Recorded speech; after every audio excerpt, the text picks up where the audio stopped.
create a perfect world in our heads.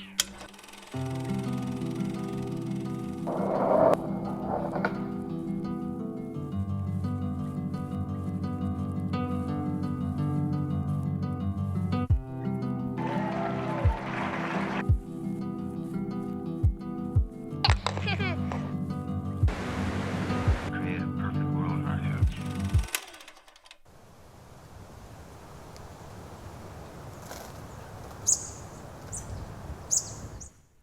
Well, today I get to speak with my favorite person on the planet.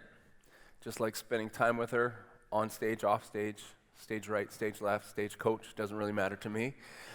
I don't know why I said stage coach, but I did. That was a little weird, but that's okay. It was nice. Let's welcome Corinne. Thank you.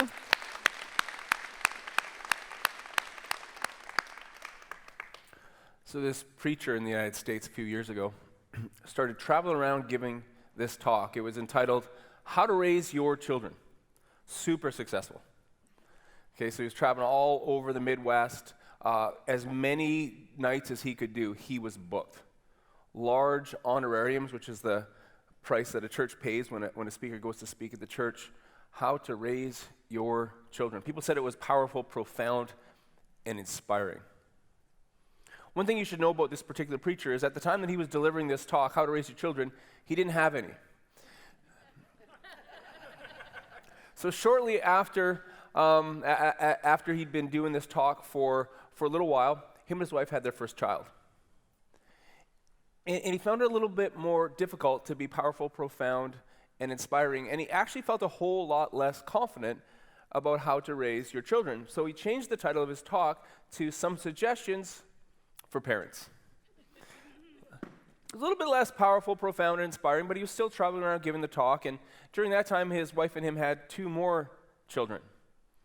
Well, his life at that point consisted of dirty diapers, temper tantrums, and baby food flying across the kitchen, and he lost all his confidence, so he changed the title of his talk once again to Feeble Hints for Fellow Strugglers.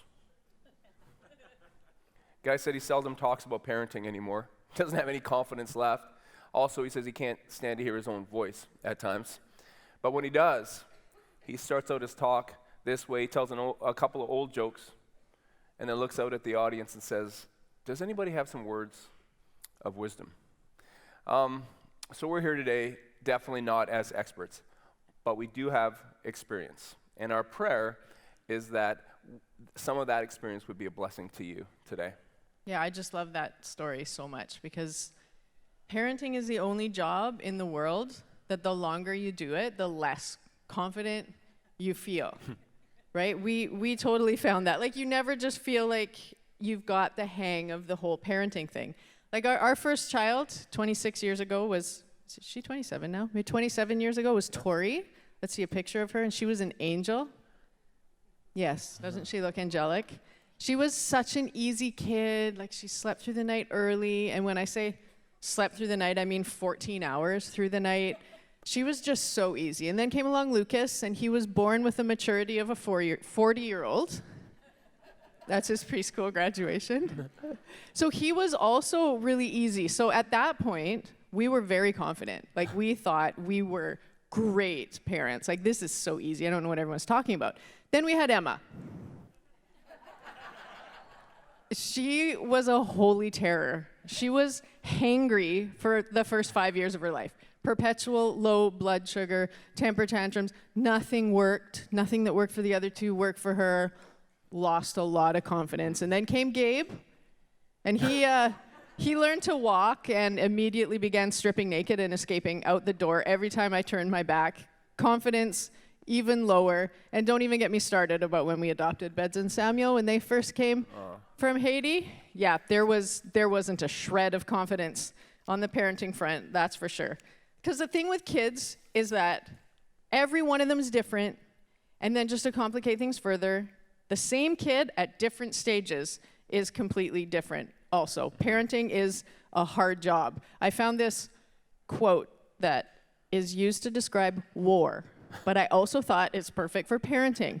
Months of boredom punctuated by moments of terror. I just feel like that's just a perfect description of parenting. Okay, so you saw a bit of our credentials. We're going to put up a family picture now, and you'll see the whole. This is our family almost 2 years ago at Josh and Tori's wedding. That's our 6 kids, our new son-in-law, and of course it won't be complete without the newest addition to our family. Thank you. No. I love being in here with the doors locked. I'm just going to show Noah pictures for the rest of the service. Yeah. We're going day by day through the life of Noah. That's So as you saw, we have 6 kids. All but one of them is an adult. We still have 1 teenager. And we have a lot of skin in the parenting game. Like Mike said, we're not experts, and we've made so many mistakes. Like, we could do a sermon series on the mistakes that we made. I think you would find that less inspiring. But we have made a lot of mistakes. So today what we want to do is give you some feeble hints for our fellow strugglers out there. It's funny because one way to look at parenting would be this way. It's high stakes, long-term, close proximity leadership. It's interesting, isn't it? High stakes, long-term, close proximity leadership. And I mention that because I'm not sure where you're at, but I want to tell you, whether you're a parent or not, maybe you're a volunteer with Southside Youth or Southside Kids, maybe you're an aunt or an uncle or an older brother or an older sister, if you're in leadership in any capacity at all, the 3 principles that we are going to share with you today apply. They're important. So I'm going to give you the first one. The first one is this: lead by example. Lead by example. So let me tell you something that you already know. Children are visual learners. You should probably actually write that down. Children are visual. In fact, scratch that. Scratch out children and write people. People are visual learners. Your example is the most powerful teaching tool you have, and I can't think of a close second. Ralph Waldo Emerson said it this way. He said, "What you do speaks so loudly, I can't hear a word you say." It's interesting, isn't it? Every once in a while you'll hear a parent tell a joke, and it goes something like this. They look at their kids and they say, "Do as I say, not as I do." It's a joke because it's so ridiculous. Do as I say, not as I do. And as I stand up here, or as I sit up here today, I say to you, man, that's so ridiculous. But it's challenging, isn't it? Because when you're in the thick of leadership, when you're in the thick of parenting, so often, next thing you know, we find ourselves thinking that we could actually convince people to do as we say and not as we do. So I want to tell you, people are visual learners, and your example is by far your most powerful teaching tool, and I can't think of a close second. Yeah, leading by example is so important. And the reason it's so important in parenting is because it's authentic leadership. And being authentic, being real is so important in your parenting. No one can sniff out a phony like a kid can, especially a teenager, right? So don't even try to fool your kids. It won't work. You can't fool them. As Christian parents, I can tell you that when your kid hits their 20s, there's going to be one thing that matters to you more than anything. Do they love Jesus? Are they following him? And your child's relationship with Jesus will never be real if your relationship with Jesus isn't real. If you don't have a real and growing relationship, your kid isn't going to either. And here's a good way to tell if your relationship with Jesus is real and growing. Are you changing? Notice I didn't say, do you come to church every Sunday? Although Mike would like to say that that is also important. Sure. And yes, it is. But there are people who haven't missed a Sunday in 30 years. You probably know some, and they're still total jerks, and their families are train wrecks. So I didn't ask if you came to church every Sunday. I asked if you're changing. Are you a different person this year than you were last year? Are you kinder? Are you more patient? Are you less angry?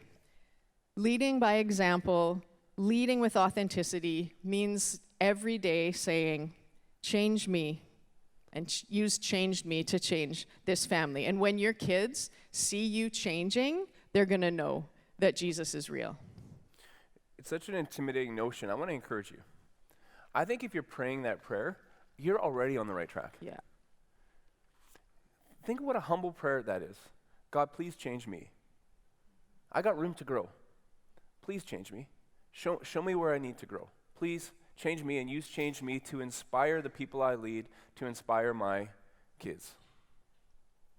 was thinking about Philippians 4:8. It says this, "Finally, brothers and sisters, whatever is true, whatever is noble, whatever is right, whatever is pure, whatever is lovely, whatever is admirable, if anything is excellent or praiseworthy, think about such things." Man, that's good. If you want your kids, if you want the people you lead to be positive, be positive.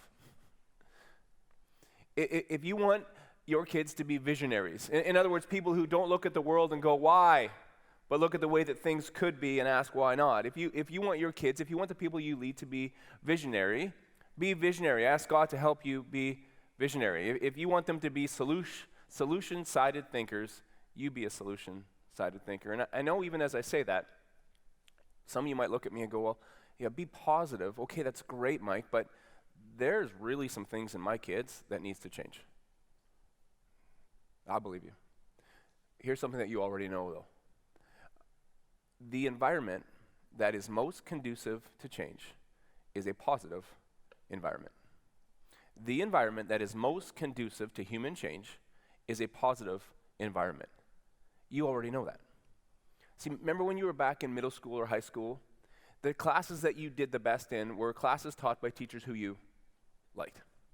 And you might not have realized it at the time, but you liked them because you thought that they liked you. Tell you a story that I don't think I've ever told here before. Back in my first year of Trinity Western University, so I graduated from high school in Red Deer, Alberta, went to 2 years of Red Deer College, and then I transferred out to Trinity Western. When I arrived at Trinity Western, I was still a little bit rough around the edges. And within the first 10 days of being at Trinity, I met two interesting people. One was an English professor named Dr. Barbara Pell. I remember meeting her because my academic advisor, when I signed up for my classes, said, you'll be taking a class with Dr. Pell. I said, I'm a history major, I don't need an English class. He said, you can't go to the school and not take a class with Dr. Pell. She's brilliant. And so I was like, oh man, history is more like, tell me what happened. Literature is more imagination and stuff like that. But I took the class, and from the first class, I was just like, this is amazing. She was so brilliant and just so interesting to listen to. And I remember how encouraging she was, and I wrote my first paper. I worked so hard, as hard as I think I've really ever worked on a paper. And I got it back, and I still remember what she wrote on it. She said, an excellent workmanlike effort. And I got an A-. Loved her. Now, at the same time I met an English prof named Dr. Pell, I met a librarian named Rick. Rick the librarian. Okay? I did not like Rick the librarian as much as I liked Dr. Pell. We got off on the wrong foot. So I remember the first time I ever walked into the library, I walked in with a couple of friends and I was talking loudly, and Rick the librarian stood in front of me and he said, get out and don't come back today. That was my first introduction to Rick the librarian. And I kept getting kicked out of the library. I would go in there and I would talk too loud, or I would put my feet up on the table, which I found out wasn't allowed. And so eventually, I needed to go into the library. So what I would do is I would kind of sneak in the library, and I would find a spot like in the far corner of the library, sit in a little cubicle so that I, wouldn't get kicked out. And I knew I wasn't allowed to put my feet up on the table, but I got long legs, and so I eventually started sticking my knee up against the desk, and I'd been kicked out about 7 times by that point. And Rick the librarian found me in the back corner of the library, and he leaned over and where I was sitting, and he said, I'm starting to enjoy this. Get out. Okay, did I mention I was a little rough around the edges when I arrived at Trinity Western? Okay, so here's what happened. What I did was I slowly gathered my books and put them into my book bag, and Rick the librarian was leaning over, right? That's important to the story. He was leaning over, I'm going to enjoy this, get out. And so I slowly put my books in my book bag, but then I very rapidly stood up. So rapidly, in fact, that my shoulder made contact with Rick the librarian's chin. I think I just about knocked him out. So he went staggering backwards, and I walked out of the library. Now, I knew I was in trouble, but I didn't know until later what form that trouble would take. So the next day, there was a meeting at Trinity Western University with all the department heads and Rick the librarian. Rick the librarian stood up and said, there's a student named Mike Manis, student number 890650, and he needs to be kicked out of the library for what he's done for life. Now, at that time, that would have been like being kicked out of school, actually. and not a single department head knew who I was. Oh, except for one, Dr. Powell. And she stood up and she said, Rick, the librarian, I know Mike Manis. And I know that if you have trouble with Mike Manis, the trouble is actually yours. Actually, what she said, she was my academic advisor. That's how we found out about this. What she said was, Mike Manis is one of the most intelligent students I've had in a long time. If you have a problem with him, I think it's more a you problem than a him problem. And also, I want to add, this is a fill in the blank time. So just use your imagination. Rick the librarian was known around campus as Rick the fill in the blank. Okay, keep going. Not that justifies his bad behavior. Bring that up. It's very bad. So here's the point. I would have done almost anything for Dr. Pell. I would have worked so hard to change the way I wrote, to change the way I studied, to change the way I thought for Dr. Pell. Rick the librarian had no interest. The environment most conducive to human change is a positive environment, but you already knew that. I have just a quick story about how I saw that play out. It's such a good reminder. The story has really stuck with me. It was one of Gabe's first soccer seasons, so I think he was about 6. Can we see his soccer picture? There he is. Yeah. So just remember that smile as I'm telling this story. So his coach that year was a guy who knew nothing about soccer. In fact, I'm sure that he knew nothing about any sport that you could possibly name. He knew nothing. But this guy was so positive. Like, Gabe was a soccer phenom at the time, so he'd go out for his shift, he'd score a couple goals, and he'd come in, and Mike and I were listening on the sidelines, and his coach would be like, "Wow, Gabe, you're incredible!" when he'd come up, and he was like that with all the kids, and Gabe beamed the entire season. All the kids were beaming. It was such a beautiful example of positivity, and it's just really stuck with me. Yeah.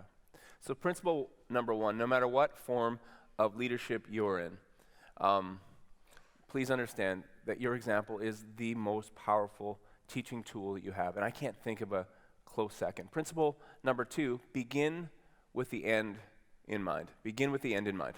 Yeah, it gets so confusing, and parenting is so chaotic when you're right in the thick of it, that it's hard to find any clarity. Like, am I doing it right? Am I doing it wrong? And we almost always, as parents, feel like we're doing it wrong. Beginning with the end in mind is a way to bring some clarity to your day-to-day. So just imagine what you want for your family when your kids are all grown. For us, and I think probably for every parent in here, everyone who's going to be a future parent, lifelong friendship is the goal. Like, that they will want to come home again, bring their spouses, bring their kids, that they'll all hang out together, that they'll like each other, that they'll encourage each other, that they'll do life together. And I remember a couple times we've had people ask us, like, what did you guys do? Your kids still like you, and they're adults. Like, how'd you make that happen? And I would just kind of shrug and laugh it off. But I think we need to be more thoughtful than that. And this beginning with the end in mind is the key, because that friendship starts now. When they're little and bratty and annoying and not a lot of fun to be around. If you put in the time now with them, you're going to reap the benefits later in life. I think some of you were probably hoping for a more practical parenting talk. I'm not really good at practical. I'm not great with checklists.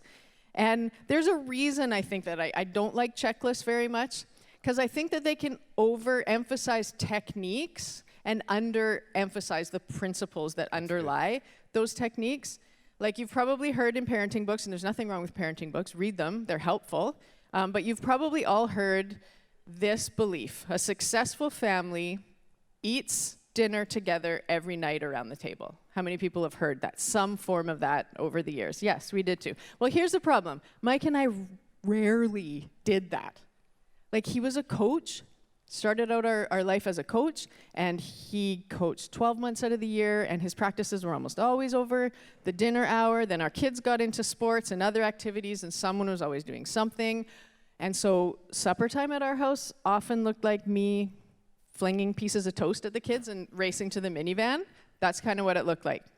But eating together around the table isn't the point. I remember once when Beds and Samuel, they were 5 and 7 when they came home from Haiti, And this was very soon after they came home, and they were just learning English, and we were having a rare meal together, the whole family around the table, and Bedza looked around and he said, "We're almost like a real family."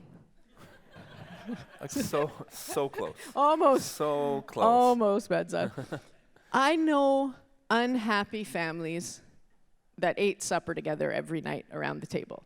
I grew up in one of those families. So the intentionality needs to be around these things. So if you're a checklist person, you can write a checklist here. Be intentional about the time that you spend with your kids and the conversations that you have with your kids and the fun that you have with them, not so much just the physical act of eating together around the table. And don't forget to be fun. I know that fun doesn't come easy for everyone, for different personalities, and I also know that the exhaustion of little kids and family life can kind of kick the fun out of you. Like I used to be fun. Like how many parent has had that thought, right? I used to be a fun person. So I'm just going to give you, for people that are struggling to add fun into every day, I'm just going to give you a few examples of how you might do that. I know the life with toddlers is a bit of a freak show, right? Temper tantrums, and it's just the days are long. The days are so long. Yes, the years are short, but the days are long, everybody, right? Like you're counting down the minutes until they close their sweet, beady little eyes and go to sleep. But there has to be a bedtime story, so why not just add some funny voices in when you're reading them a bedtime story? You're not going to feel like it, you're going to be tired, but it's not that hard to do. Mm-hmm. Or your school-age kids come home and the hours between, after school and bedtime can be filled sometimes with a lot of conflict, and the siblings are fighting and they don't want to do their homework and they don't want to clean their room, and you're making supper and it's pancakes because you don't have time for anything else. Why not just make the pancakes in the shape of a happy face and put it on a plate? You're not going to feel like it. The kids are probably not going to deserve fun at that point, but just do it anyways. Mm-hmm. And then there's teenagers, okay? So they're a different story. Funny voices and pancakes don't work with teenagers. All of you know that. So this is something that I have always done, and Mike reminded me that I still do it to this day. I bribe them to spend time with me. Like I'll say, I gotta go get groceries. If you come with me, I'll go through the drive-thru and get you anything you want. And then they'll take me up on it once in a while. And so this is what I try to do. When my teenager agrees to spend time with me, I try to listen more than I talk. Let them tell stories about their day, no matter how long they are, and they might be kind of shocking. Don't interrupt with a lecture. Save that for a more teachable moment. Just let them talk. Let them listen to their music. Just focus on having fun together when your teenager agrees to spend time with you. It's a bit of a gift.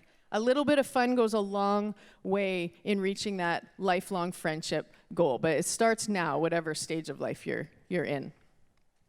First service, Corinne, one of the examples of fun was putting purple food coloring into mashed potatoes. Oh, I forgot that one. And I found that gross. Fun, though. Yeah. I don't know. Someone might find it fun. We live in a pretty fearful culture. Has anyone ever done that or heard of that? Is that just me? I don't see any hands, Corinne. Not a single hand. A lot of no's. a lot of what on earth are you talking about? How about green? That would be Someone okay, said anyways. yeah, one person. Yeah, okay, green. thank you.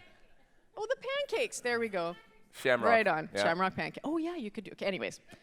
I digress. We digress. Okay.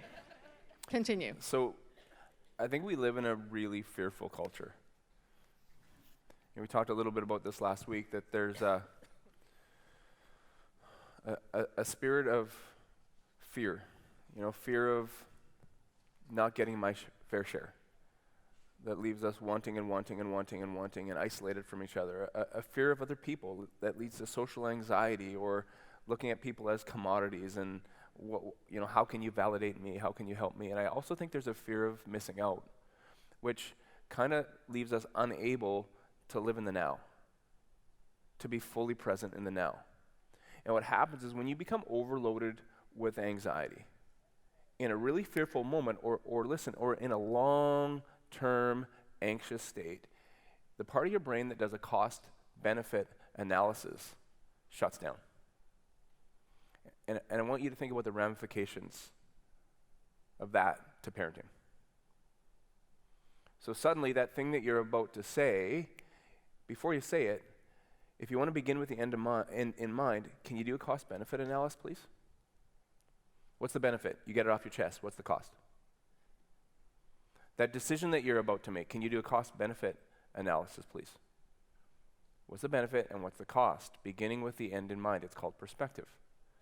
And I think for so many of us, one of the greatest prayers that we can pray as a leader, as a parent, is to take Jesus up on his promise of Matthew 11:28-30.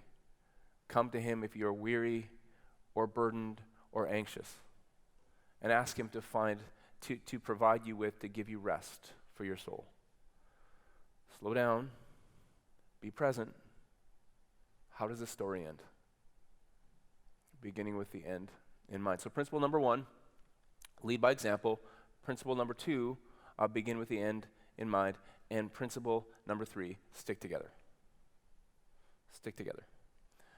I think one of the sad things that I see when I look around the world today is this notion that it becomes automatic that families are adversarial.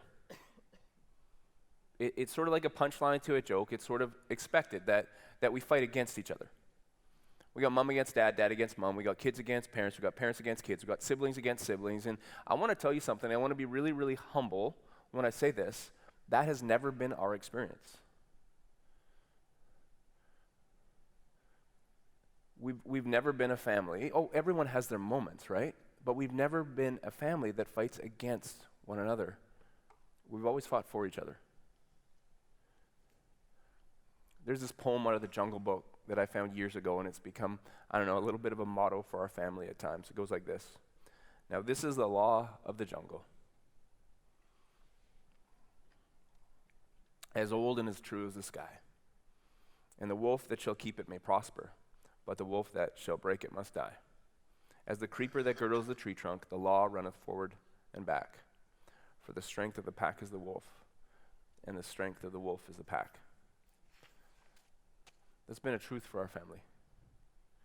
And I just think, I guess I want to stand up here and I want to tell you that whole notion that families need to be adversarial isn't true. That's never the way that it was meant to be.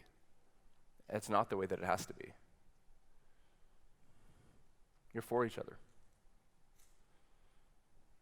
There's this passage in 1 Thessalonians chapter 5. It says it this way. And we urge you, brothers and sisters, warn those who are idle and disruptive, and encourage the disheartened. Help the weak. Be patient with everyone. Make sure that nobody pays back wrong for wrong, but always strive to do what is good for each other and for everyone else. We're fighting for one another, not against each other. The reality is, we're not naive. We know that discipline is a huge part of parenting. I think that we need to change maybe the way that we think of when we think of discipline. And I think of it as course correction and protection.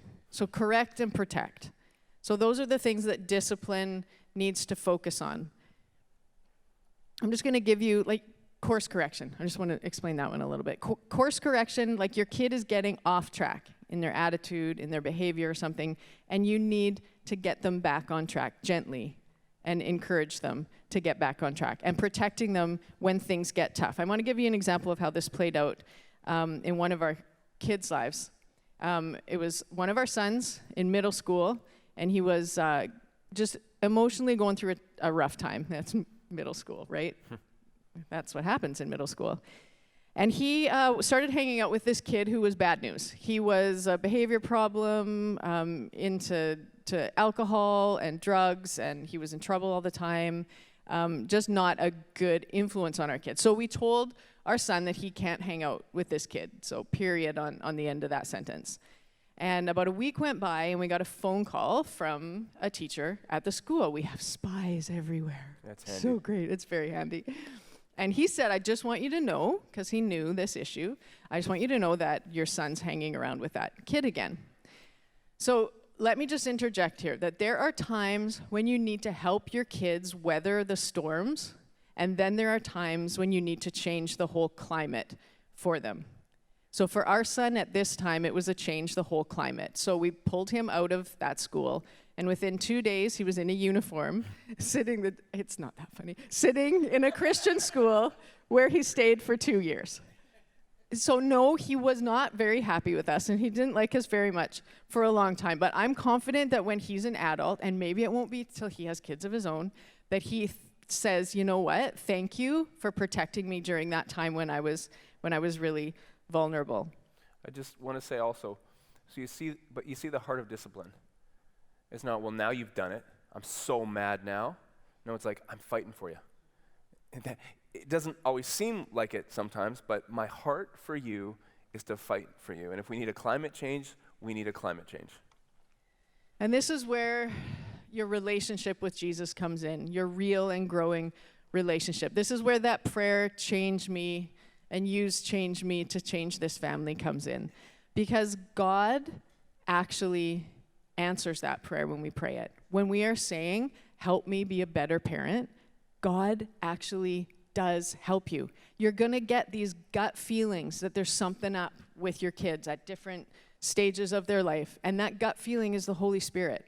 And he's leading you and guiding you and saying, like, warning, warning, there's something up here. Because he can see what's going on in your kid's heart. We can't. We see an exterior that's sometimes completely opposite from what's going on. But God sees it. And we get to partner with God in raising his kids.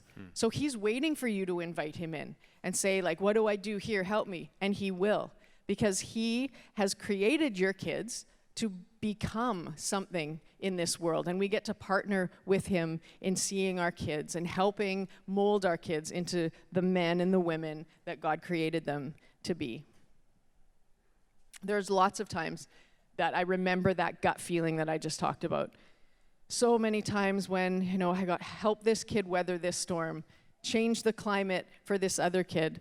We pulled a daughter out of Christian school and homeschooled her for a few years because she was being bullied. We've changed kids from one school to another. Another daughter was being sexually harassed at a school. She went to a different school. Friend situation. There was a time when we had 5 kids in 4 different schools, and none of them were in our catchment. So just imagine the before and after school commute to the 4 corners of the earth twice a day. That was a nightmare. But you know what?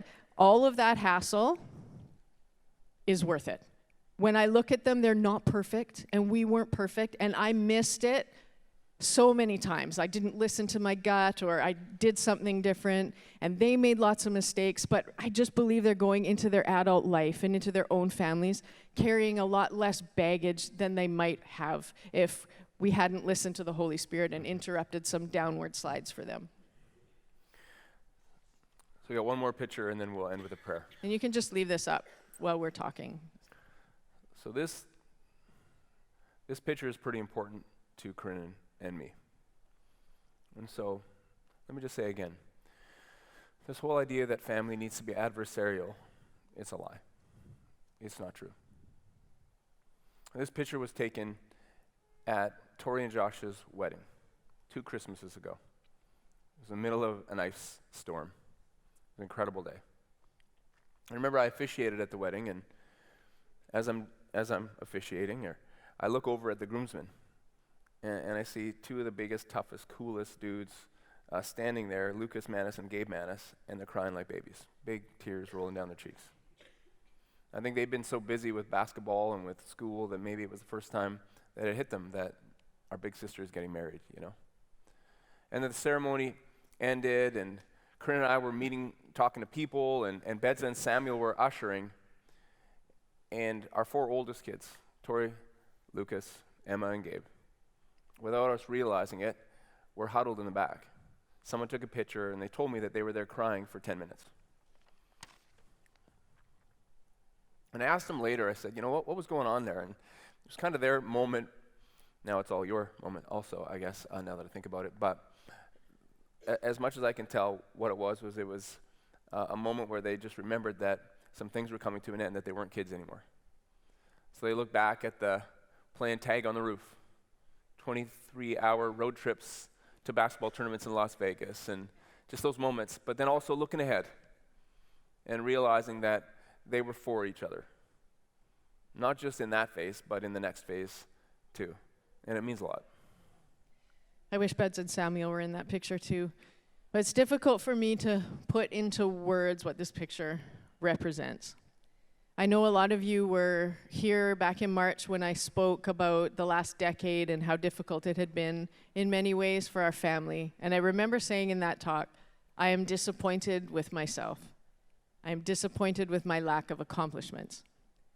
But I have to tell you today that when I look at that picture, there's no master's degree, there's no published book, there's no accomplishment that I can think of that even comes close to what that picture represents. Like, those 6 kids are my life's work, and the fact that they love each other and that they're living out the truth of that poem that Mike read, that the strength of the wolf is the pack and the strength of the pack is the wolf. It makes me really proud and really, really thankful that no matter the mistakes that we made, and there were many, God was faithful.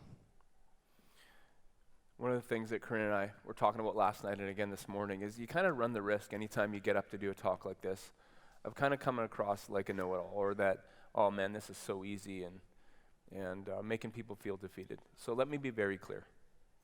Man, we've made so many mistakes. Like Corinne said earlier, we could do a series on the mistakes that we've made. But here's one constant. We just prayed from the very beginning.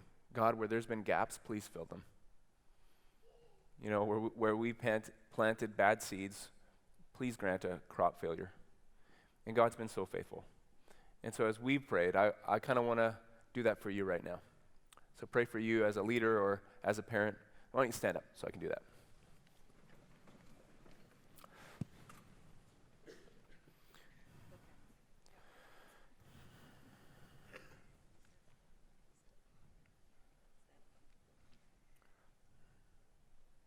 God, we're so thankful.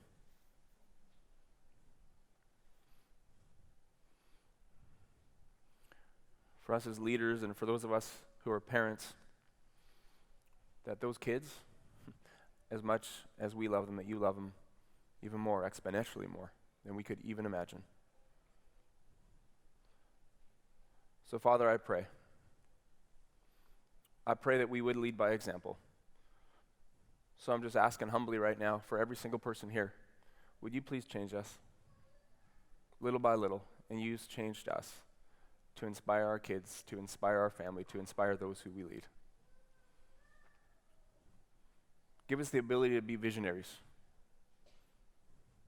to look ahead at the life that we could lead and the difference that we could make.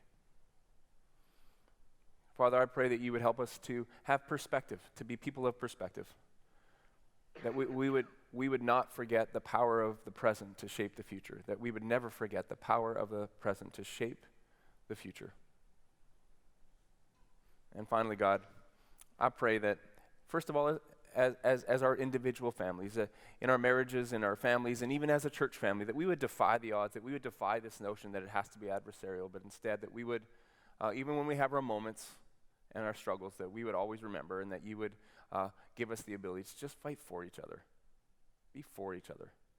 Because you're for us, and you're with us. May we love as we have been loved by you. In your name, amen.